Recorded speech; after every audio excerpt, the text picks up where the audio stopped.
मैं इस वीडियो के माध्यम से बीपीएससी चेयरमैन सर से ये रिक्वेस्ट करना चाहती हूँ कि सर जो 17 बीपीएससी एग्जाम है वो सभी बच्चों के लिए दोबारा से हो, ना कि सिर्फ पटना के बाबू सभागार सेंटर वाले बच्चों के लिए एग्जाम हो। सर इस केस में सर दिक्कत ये आ रही है कि सर अगर आप बापू सभागार सेंटर वाले बच्चों का एग्जाम लेंगे और पेपर अगर इसी स्तर का आएगा जैसा कि हम देकर आए हैं, तो सर वो लोग तो हमसे ज़्यादा स्कोर कर लेंगे वैसे भी। और अगर आप उनका एग्ज़ाम अगर आप उनके पेपर का स्तर अगर आप बढ़ा देंगे तो उन बच्चों के साथ में अनफेयरनेस हो जाएगी। तो फिर तो सर एग्ज़ाम 2 शिफ्ट में हो गया, और अगर एग्ज़ाम 2 शिफ्ट में हो गया तो आप इन 2 शिफ्ट के एग्ज़ाम्स के रिजल्ट को कैसे इक्विवेलेंट करेंगे? या तो नॉर्मलाइज़ेशन करके या फिर नॉर्मलाइज़ेशन ना करके। तो नॉर्मलाइज़ेशन तो करेंगे नहीं आप, क्योंकि आपने ये बात नॉर्मलाइज़ेशन के अगेंस्ट तो सब लोग पहले से ही थे। तो फिर फाइन पॉइंट तो फिर वही आ गया ना सर। तो फिर हम सभी सर यही चाहते हैं कि आप जो है सभी बच्चों का एग्ज़ाम दोबारा से लें। और सर आपने ये बात कही कि हमको आप ट्रबल नहीं देना चाहते हैं। सर हम लोग इतना दूर एग्ज़ाम लिखने जाने से हमको सर ट्रैवल नहीं होता है, हमको एक फेयर एग्ज़ाम आप करवा दीजिए। हमें ये दिक्कतें अनफेयर एग्ज़ाम से होती हैं। और सर आप सिर्फ दो मुझे नहीं पता कि आप किस बेसिस पे आप ये कह रहे हैं कि जो 4 लाख विद्यार्थी हैं वो एग्ज़ाम दोबारा नहीं चाहते हैं। सर इसका जो है सही डिसीज़न जो है आप एक सही तरीके से लें। आप जो है एक सर्वे कंडक्ट करवा लीजिए अपनी वेबसाइट पे, जैसा कि अतुल प्रसाद सर जी ने पहले करवाया था। सर उससे जो है हमको भी एक संतुष्टि मिल जाएगी कि हाँ एक सर्वे हुआ था, उसमें कितने बच्चों ने बोल दिया कि री एग्ज़ाम ना हो और कितनों ने कह दिया कि री एग्ज़ाम हो।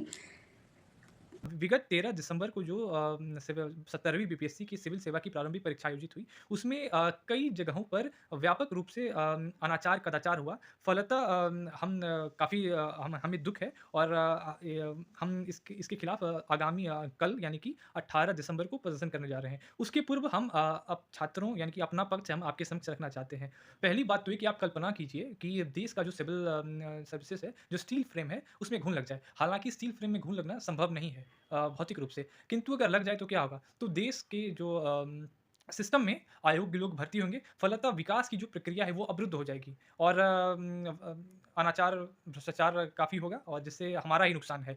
तो 17वीं बीपीएससी का जो नोटिफ़िकेशन जारी करते वक़्त आयोग के अध्यक्ष ने कहा था कि प्रश्नों का स्तर यूपीएससी स्टैंडर्ड का होगा, जिससे हमें काफ़ी खुशी हुई, हम जैसे गंभीर अभ्यर्थियों को काफ़ी खुशी हुई और हमने वैसी ही मानक पुस्तकों का अध्ययन किया, उनके विभिन्न पहलुओं को जाना, सोचा, समझा और कठिन प्रश्नों की बार-बार तैयारी की, घंटों तक तैयारी की, कई दिनों तक तैयारी की, महीनों तक तैयारी की, ताकि एग्ज़ाम में जब वैसे मानक स्तरीय प्रश्न आए, तो हम उनको आसानी से सॉल्व कर पाएँ ताकि हम लोग प्रीलिम्स क्लियर करके मेंस में जाएँ, जहाँ पे बुद्धि, विद्या, विवेक की वास्तविक परीक्षा होती है और फिर उसमें सफल होकर लोग इंटरव्यू देके सिविल सर्वेंट्स बनते हैं।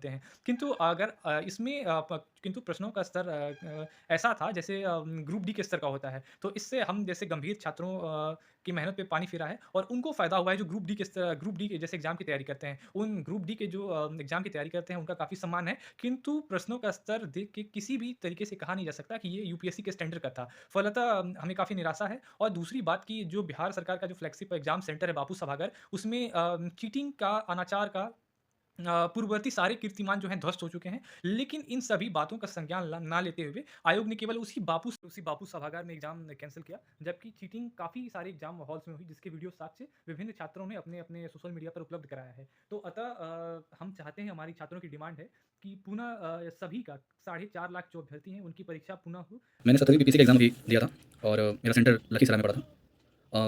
एग्ज़ाम से कुछ दिन पहले बीपीएससी ने जो नोटिस निकाला था कि सिग्नेचर और अगर फोटोग्राफ किसी का साफ नहीं है तो आप गजेटेड ऑफिसर से सिग्नेचर करवा सकते हैं और उसके बाद ही आपको अलाउ किया जाएगा।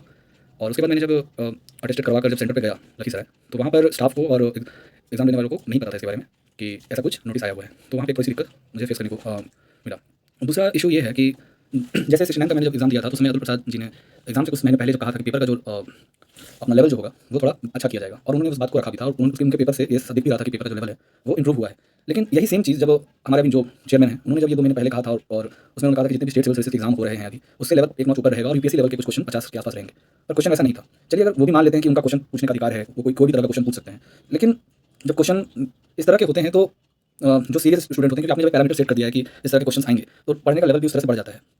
अब इशू ये आ रही है कि जिस तरह से पटना में बापू परीक्षा केंद्र पे जिस तरह से हुआ और उसके बाद जब बीपीएससी ये कह रही है कि सिर्फ 12,000 बच्चों का ही अब एग्जाम लिया जाएगा, तो ये बहुत इंजस्टिस है।